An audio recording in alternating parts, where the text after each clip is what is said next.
dhaabbadhu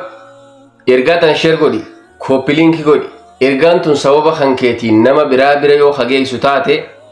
mindaa sanaataa akka ati rabbi biraa qabdu beeki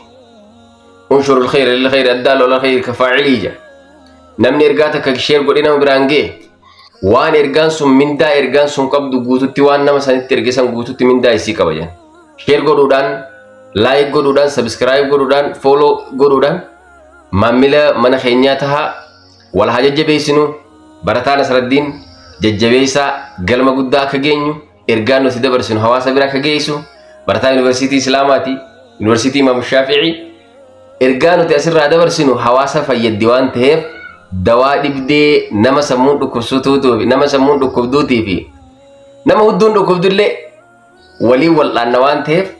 dhibeelee tana hundaafuu furmaata rabbi isinii haa kennu nullee warra milkaa'ee galma ga'u rabbi nu haa taasisu ergaa teenya tanallee hawaasa fayyadu rabbi nu haa godhu hawaasa keenyallee kanurraa fayyadamu nullee warra hawaasa keenya fayyadu rabbi nu haa taasisu waliin haa jiraannu waliin tollaa wajjiin tollaa ergaa teenya tana hadaraa wanni isiniin jennu kooppi liinkii nu godha kooppi liinkii nu godha marraa shan qofa kooppi liinkii nu godha sheer godha